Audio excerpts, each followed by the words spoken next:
한국이 독자 개발한 SABM을 바다에서 발사해 성공한 영상을 공개하자 주변국들의 반응이 나오고 있습니다. 그런데 제각기 행복회로를 돌리는 모습에 실소를 짓게 만들고 있습니다. 중국 관영 언론은 해당 미사일이 시점 배치될 정도로 완성도가 높아 보인다며 비상한 관심을 보였습니다. 중국 한국시보는 16일 북한의 탄도미사일은 소련제 스커드 미사일을 복제, 개량해서 출발해 한국을 앞서온 것처럼 알려졌지만 2000년대 들어 한국의 탄도미사일 기술이 비약적으로 발전해 수년 만에 현무2A, 2B, 2C, 4 등을 개발했다고 설명했습니다. 특히 현무 시리즈별로 사거리가 300에서 800km에 이르는 점을 지적하며 일본 전역이 한국 미사일 사거리 안에 들어와 일본이 불안해하고 있다고 썼습니다. 한국시보는 미국과 러시아 기술을 적용한 한국 SABM이 놀라운 전술적 능력을 갖췄다는 사실이 확인되고 일본 전역이 한국 미사일 타격권 안에 들어오자 일본에서 불안해하는 건 당연하다고 분석했습니다. 이렇게 중국이 자국이 아닌 일본이 두려움에 떨고 있다고 말하자 국내 네티즌들은 이런 댓글을 달았습니다. 너네도 타격권이야. 일본이 아니라 북한하고 니네 겨냥한 건데 중국 베이징을 직격할 수 있다고 봐야 하는 거 아닌가. 일본 언론은 일본이 SABM 개발에 실패했지만 예상과 다르게 한국이 빠르게 개발에 성공하자 한국보다 북한이 먼저 개발에 성공했다며 성과를 깎아내리는 모습을 보였습니다. 그럼에도 한 일본 언론은 한국의 SABM은 확실히 강력하다며 이것은 중국의 주요 도시를 한국의 미사일 사거리에 들게 하며 한국의 북한 타격 능력도 강화한다고 분석했습니다. 한국의 SABM을 두고 중국은 일본을 걱정하고 일본은 중국을 걱정한 것입니다. 이런 두 나라의 주장에 한 국내 네티즌은 난 둘다라고 외치는 베컴의 광고 사진을 올렸고 우린 평등한 국가이니 사이좋게 한 방씩 맞춰주자 라는 댓글까지 올라왔습니다. 일본 언론과 군사 전문가들은 한국의 SABM 개발 소식에 그동안 조롱에 가까운 논평을 해왔습니다.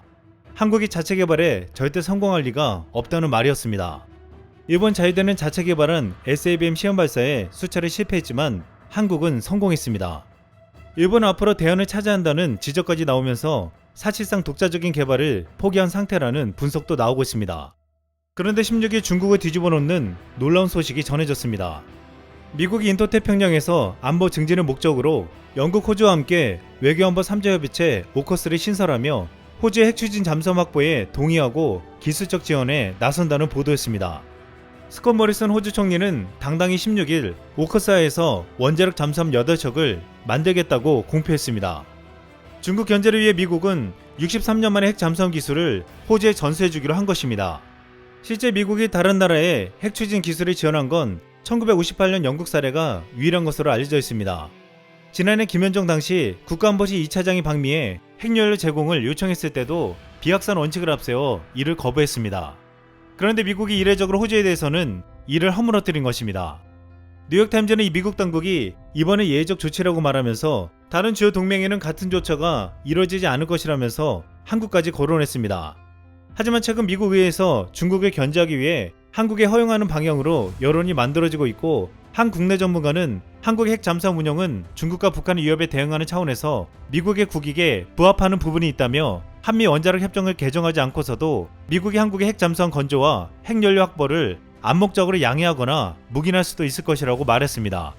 그런데 일각에서는 미국이 한국에게 핵 잠수함을 허용하면 일본도 만들려고 할 것이고 주변국으로 퍼질 수 있게 힘들 것이라고 했습니다. 여기서 일본은 중요한 발표를 했습니다.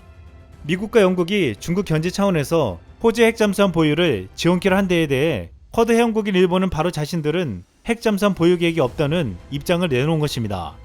가토 관방장관은 정례 브리핑에서 일본은 재래식 잠수함을 매년 한 차씩 획득해 방위력 정비를 깨우고 있다며 재래식 전력으로도 충분하기에 핵 잠수함은 도입할 계획이 없다고 말했습니다. 이는 핵 잠수함 보유가 자칫 전소방위 원칙 유배 논란을 초래할 수 있는 데다 GDP 1% 선에서 머무는 일본의 방위비 등을 감안한 현실적인 발언으로 분석되었습니다. 이렇게 일본의 핵 잠수함에 대한 도입 의사가 없다고 했지만 한국은 오래전부터 핵 잠수함을 준비해왔고 이제는 강력하게 도입하려 하고 있습니다. 올해 안에 미국을 다시 설득해야 하기에 일본이 핵 잠수함 의사가 없다고 말한 것은 고마울 정도입니다. 호주는 아무런 기술이 없어서 미국과 영국이 거의 만들어줘야 할 상황이지만 한국은 핵 연료만 주면 바로 만들 수 있다는 말이 나오고 있습니다. 한국은 소형 원자로 등 핵장 건조에 필요한 핵심 기술을 상당 부분 갖춘 것으로 평가받고 있습니다. 잠수함 원조국인 독일의 버금가는 설계 건조 능력을 보유한 데다 핵잠용 소형 원자로 제작 기술도 충분히 축적했기 때문입니다. 그런데 한국이 그렇게 어렵다는 핵 잠수함을 만들 수 있는 기술을 빠르게 갖게 된 데는 재밌는 스토리가 있습니다. 1994년 북핵 위기가 고조되자 김영삼 대통령은 핵 추진 잠수함용 원자로를 건설하라 라고 지시했습니다. 당시 신재인 전 원자력 연구소장은 대우그룹을 찾아가 조만간 핵 추진 잠수함을 건조해야 한다며 자금 지원을 요청했습니다. 대우조선은 209급 잠수함을 건조하고 있었기에 아무런 조건 없이 100만 달러를 주었습니다. 신재인 소장은 100만 달러를 들고 소련 붕괴 직후인 러시아 모스크바로 날아갔습니다. 당시에 소련 붕괴 후 달러가 필요했던 러시아는 핵 관련 연구소와 기업들이 군사용 원자력 기술을 산업용으로 전환하여 판매하는 박앤세일을 하고 있었습니다. 신재인 소장은 타이푼, 아쿠라클 핵 잠수함 탑재형 원자로를 설계한 러시아 핵 잠수함 제작사 OKBM을 찾아가 러시아의 핵 물리학자이자 원자력부 장관이었던 예브게니 아다모프 박사를 만났습니다.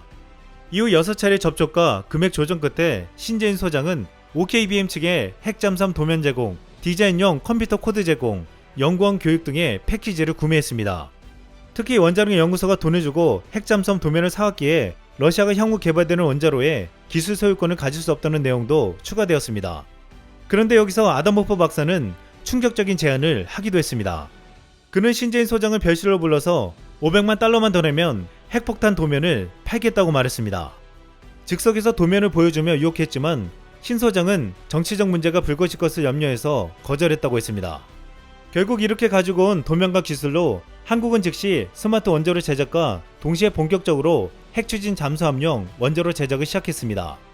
2002년 3월 330메가와트급의 스마트 원자로 기본 설계를 마무리했는데 이 원자로는 표면적으로는 해수 담사 플랜트에 에너지를 공급하기 위해서라고 했습니다. 하지만 크기를 축소만 하면 핵 추진 잠수함에 탑재할 수 있는 원자로였습니다. 이 때문에 만약 미국이 핵연료를 주기만 하면 바로 핵잠수함 개발 완성이라는 말이 또다시 나올 수 있다는 것입니다. 이미 우리 군은 2030년대 초중반에 배치할 4,000톤급 잠수함 3척은 재래식 추진이 아닌 핵 추진으로 건조하는 방안을 검토 중입니다. 이번에 중국은 미국과 영국은 호주에 민감한 핵 잠수함 기술을 수출했다며 이는 핵 수출을 지정학적 게임의 도구로 이용한다는 것을 다시 한번 증명했다. 무책임하기 짝이 없다고 비판했습니다. 그러면서 핵 잠수함 거래는 호주를 잠재적인 핵전쟁의 목표로 만들 수 있다며 한 중국 매체는 미국은 호주가 보유하게 될 핵 잠수함에는 핵무기가 탑재되지 않을 것이라고 했지만 결국 핵무기를 보유할 수 있다고 지적했습니다. 중국 한 군사 전문가는 미국이나 영국이 필요하다고 판단하면 호주 잠수함에 핵무기와 잠수함 탄도미사일을 쉽게 탑재할 수 있다고 했습니다. 여기서 중요한 것은 한국은 그렇게 언제든 핵탄두 탑재가 가능한 무기들을 이미 개발해 놓고 있다는 것입니다. 이상 쓸망이었습니다.